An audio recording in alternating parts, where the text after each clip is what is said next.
Hello and welcome back to STEAM with Steve.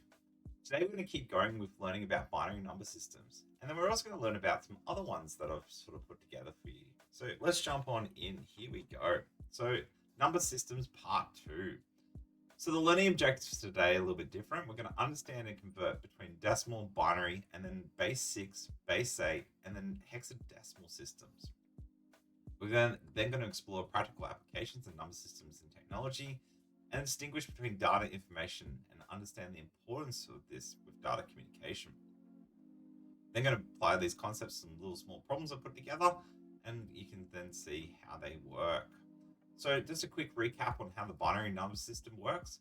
We have this number 11001. You have the ones column, the twos column, the fours, the eights, and the 16s.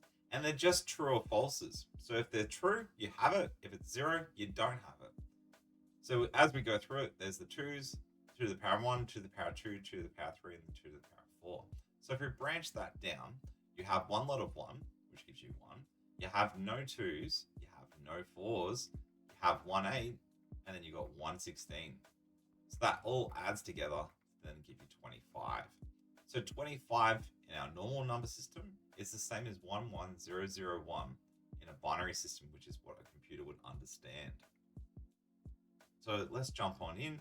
First challenge, have a pause, try and do this conversion. Up the top, I put all the different numbers with the powers of 2 from 1 all up to 512. So just pause the video and see if you can do it.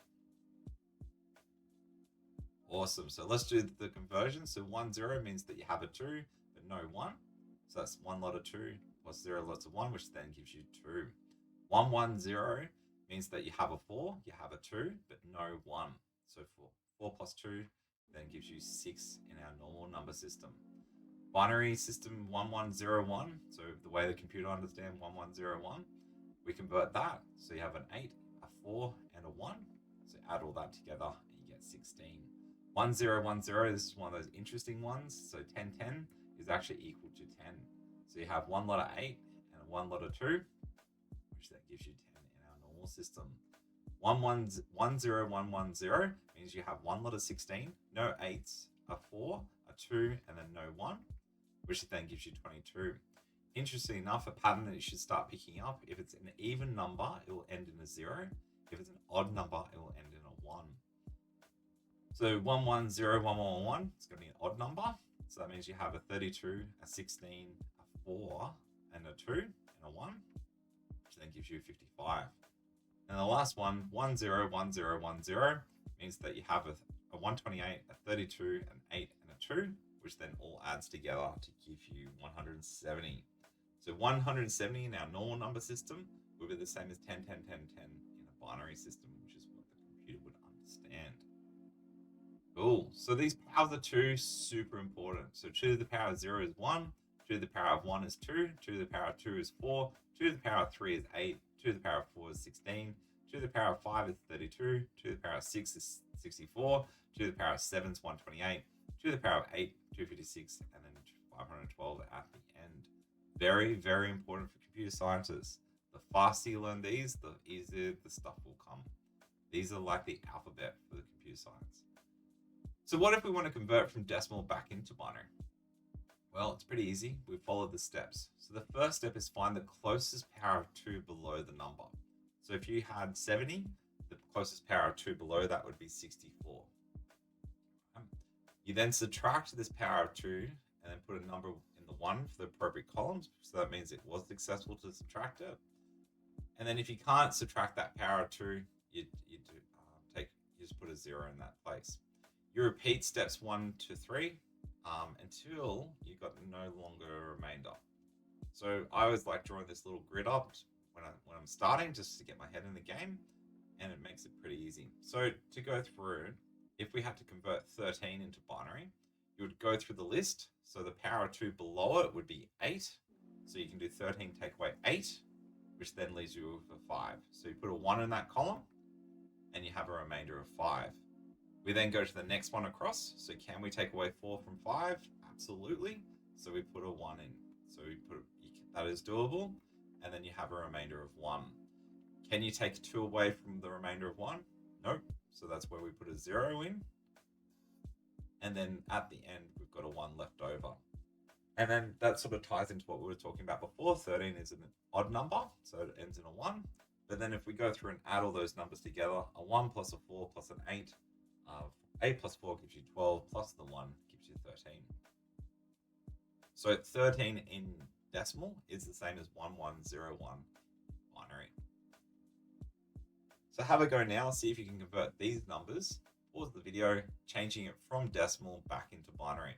My advice is just making sure that you find the power of 2 below it, and then take away, putting the 1s and 0s in appropriately if you can. So just pause the video. Awesome. Hopefully you've picked up on how to do it. So 3, straight away 2 is the next one underneath it, or you can sort of rote learn these as well. So 3 is the same as 11 in binary. 5, so we go to the 4, so you can take away a 1. Can't take away a 2, and you're left with a 1, so it's an odd number, so that's why it's 101. 14, the closest power 2 is the 8, so you can take away 8, which would leave you with 6, and then 6, you can take away a 4, and then a 2, and then nothing on the end. So that's why it's 1110, again, even number, so it ends in a 0. 29, a little bit harder, so you can take away 16. So you can take away a 16, you can then take away an 8, and then take away the 4. You don't have a 2, and then a 1. And then 87, a little bit harder. You can take away 64. You then can't take away 32 because there's nothing left over. So 87 take away 64 leaves you with 23. So 23 can't take away 32, but you can then take away 16 from 23. Then you can't take away the 8, but then you take away the 4, the 7, 4, 2, and the 1. So next question, a little bit out there. What base would a Ninja Turtle prefer to count in? So we've understand binary, decimal based on 10, a binary based on 2. What would a Ninja Turtle want to count if they had the 6 fingers? And hopefully you picked up on it. They would count in base 6. So 3 plus 3 in base 6, this is where it gets a bit funky, is actually 10, because you would count as a Ninja Turtle 1, 2, 3, 4, 5, 10, because you would have your group of 3 in group of 3, which then gives you one group of the 6 in the 6th column. So how do you count to 10 in base 6? This is where it gets kind of cool. So the usable characters is 0 to 9 normally in our base 10. In base 6, you can only use 0, 1, 2, 3, 4, 5. So you can't use anything else. So you can go 0, 1, 2, 3, 4, 5, 6, 7, 8, 9, and then 10. But in base 6, we'll go 0, then 1, then 2, 3, 4, 5, and then 10. So you have one group of 6, because everything, the characters 6, 7, and 8, and 9 is unusable. So you can have 10. And then when we get to 7, that's the same as a 6 plus 1. So that's 11. 8 is the same as 6 plus 2, 6 plus 3, and then 6 plus 4. So 10 in decimal in base 6 is actually 14, because you have one lot of 6 plus the 4, which is kind of cool. So how the base 6 system works, very similar to what we've seen before. And the whole purpose of this is you'll probably never use base 6 again in your life, but then it gives you context of how binary system works. So this is the 1s column. Instead of the 10s or the 2s column now, we have the 6s column, because this is what base 6 is. You have the 36, then you have the 216s, and then obviously at the end you have your 1296s column. So this is the same as 6 to the power of 0, 6 to the power of 1, 6 to the power of 2, 6 to the power of 3, and then 6 to the power of 4. So if you branch that down, you have 3 lots of 1, 5 lots of 6, 0 lots of 36, 2 lots of 216, and then 4 lots of 1296. So if you added all those numbers together, that's what it would equal. So you should see using base 6 actually makes the number slightly bigger, because you have less characters to choose from.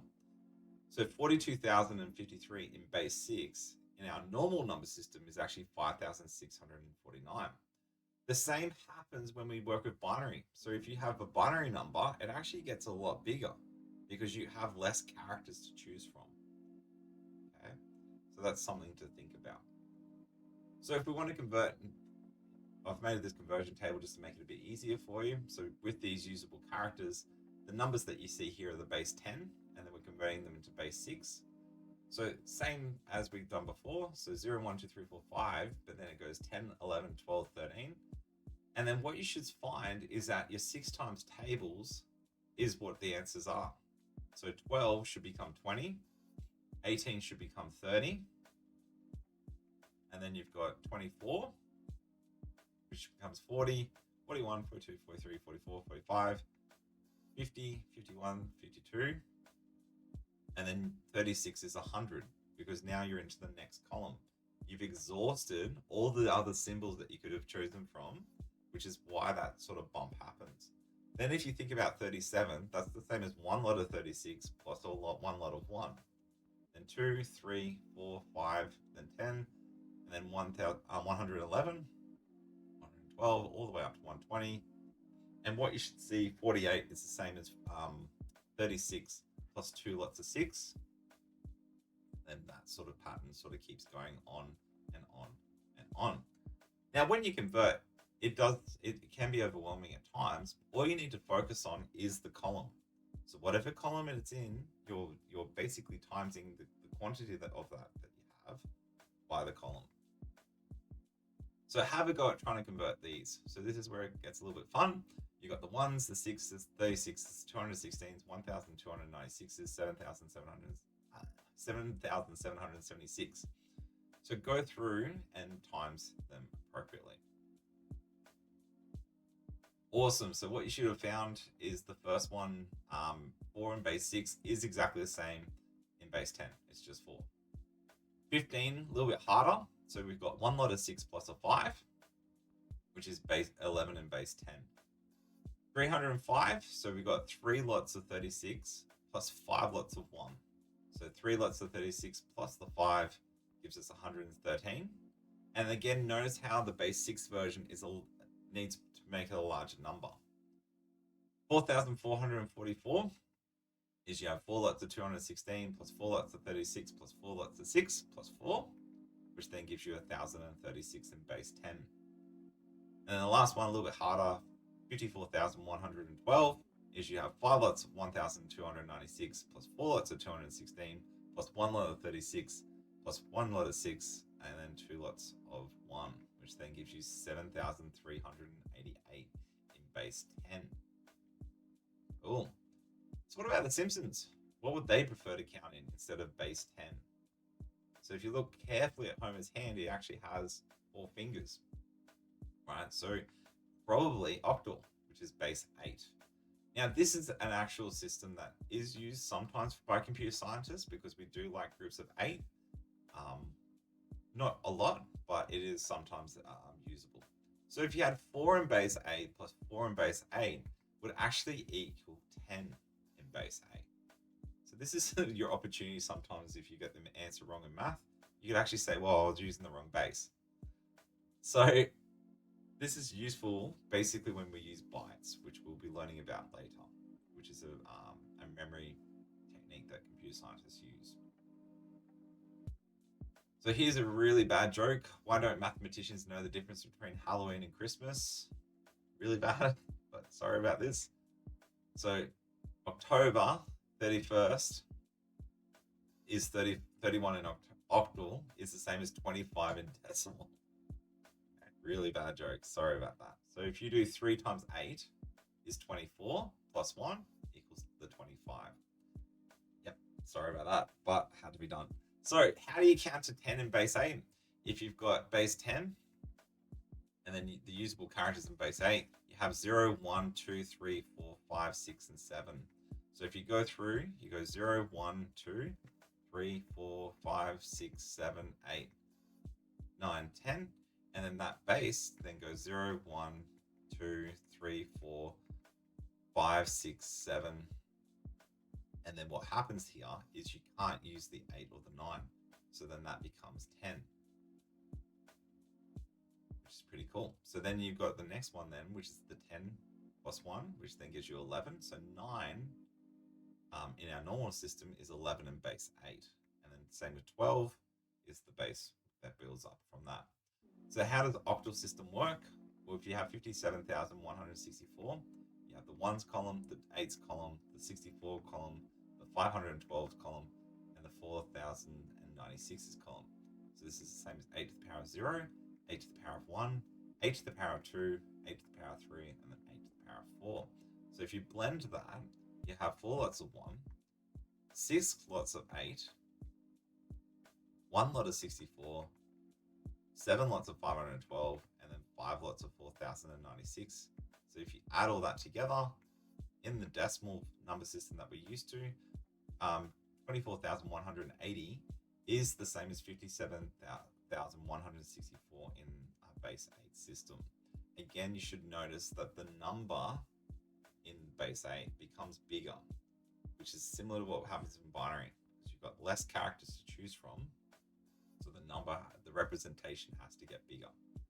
So if we were counting up in Octal with a conversion table, you would go 0, 1, 2, 3, 4, 5, 6, 7, then 10, 11.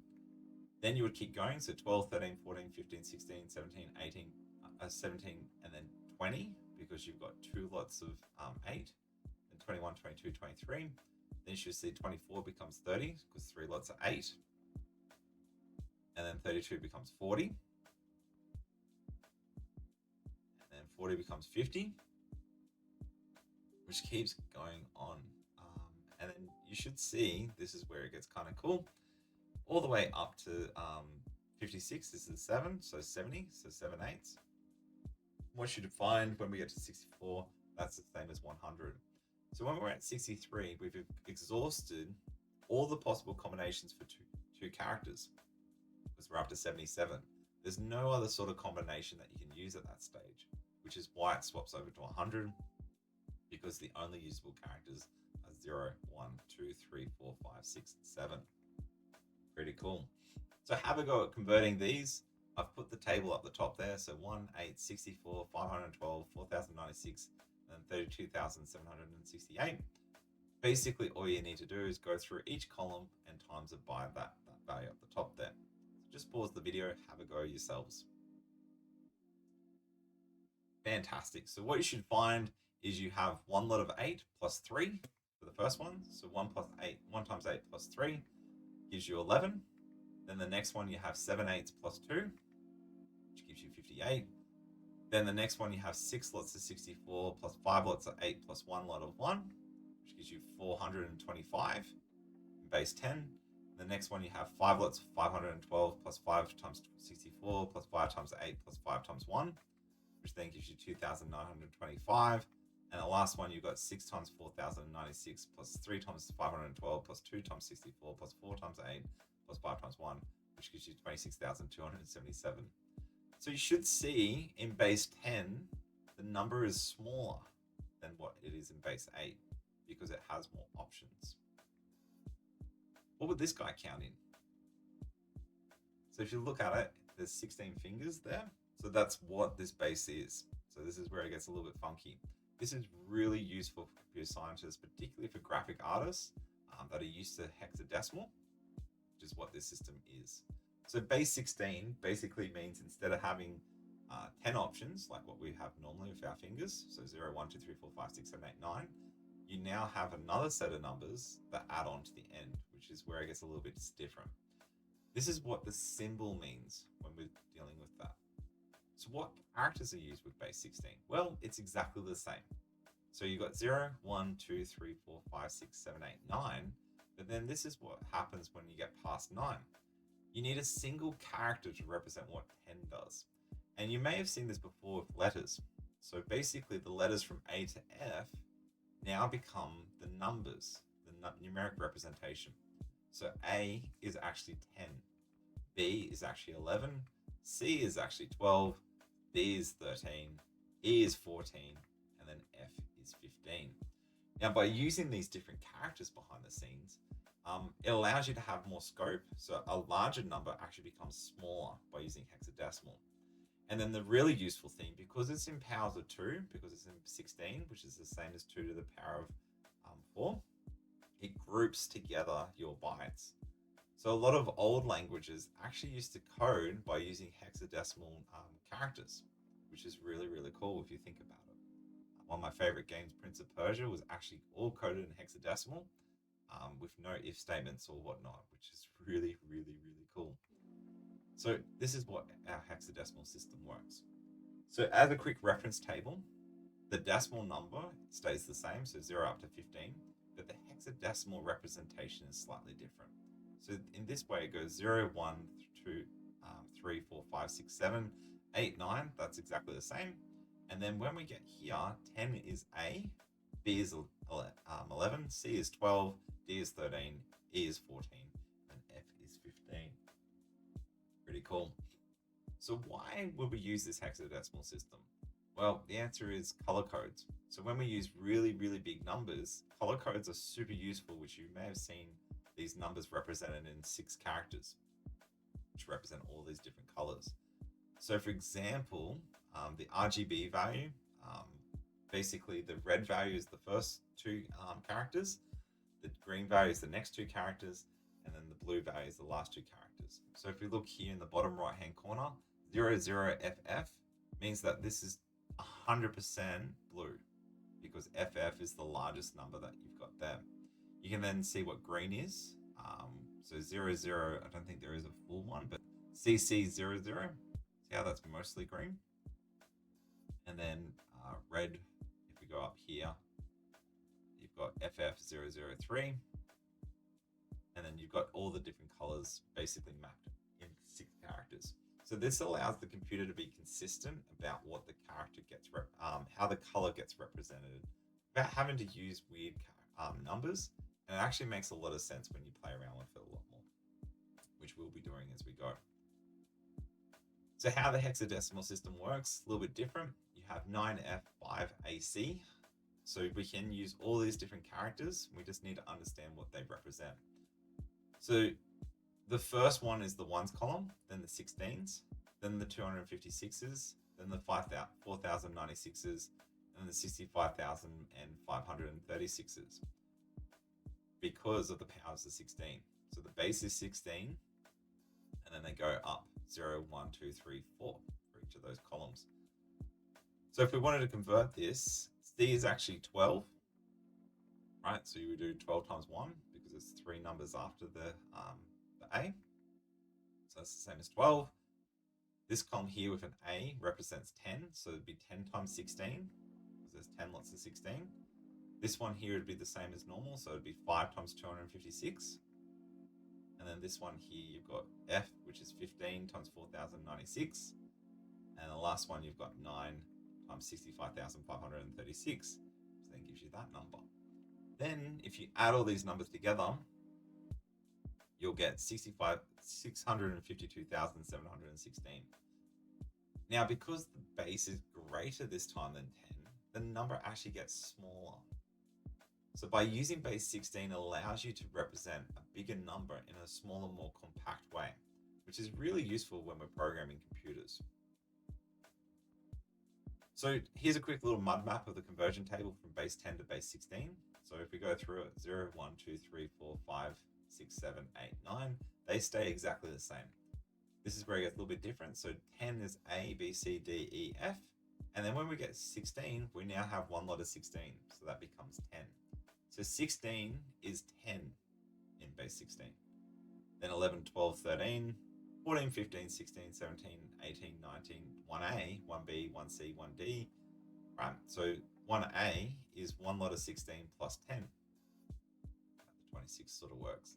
Then 30 becomes 1E, 1F. And then 32 is 2 lots of 16. And so on. So what you'll find here is there's this pattern. Basically, when you see groups of 16 that comes up. So 48, for example, is 3 lots of 16. And then plus 1, that's why it's 49, is 31. And what you'll see is this number gets represented as small. You need less decimal places or positions, place values, to represent exactly the same number. So 64, 4 lots of 16 represents 64. Cool. So how does that work? Have a go now, see if you can do the conversion from base 16 to base 10. So just pause the video here and have a go. So 2A, see what you can do. Awesome. So hopefully by doing this a couple of times, you've seen different ways of doing it. And you've understood that it's just literally the column times the numeric value in that column. So 2a, if we think about it as 2 lots of 16 plus 10, which then is 42 in base 10. B7, so if we go down to the table down below, B is 11. So 11 times 16 plus the 7, which then gives us 183. The next one then is 9 times the 256 plus F, which is 15 times the 16, and then plus 2 times 1, which then we add all that together, we get 2,546. CCC, so C is the same as 12. So you have 12 times 4,096 times 12 plus 12 times 256 plus 12 times 16 plus 12, which then gives you 52,428. And the last one is a little bit harder. So 14 times 65,536 plus 6 times 4,096 plus 10 times 256 plus 13 times 16 plus 3 times 1 gives you 944,000 and then 851 at the end. Cool. So some conclusion questions. How might the understanding of different number systems be useful in real-world applications? So, for example, computing and digital art. Can you imagine a scenario where converting between these number systems might be necessary? And then discuss how the knowledge of the data coding is relevant in today's digital age. So have a think about these things and how they might be useful for you. There's a Kahoot here that's attached to it, also a homework sheet. I would advise having a crack at this. I'm a very big fan. Once you've had a play around with this, try and do it again later, just so that you can understand and try and regroup and retain the information. So hopefully you've learned something there with hexadecimal, octal, and base 6, and with the binary conversion, and started to see the pattern that happens behind the scenes. The more you practice this, the easier it gets, and then it sort of becomes second nature. But most computer scientists, the main focus will be binary numbers. So you don't need to necessarily know all this off by heart, but definitely with binary numbers, and probably hexadecimal would be what I would be doing. Well, that's it for me. Hope you've enjoyed. See you next time on Steam with Steve. Adios.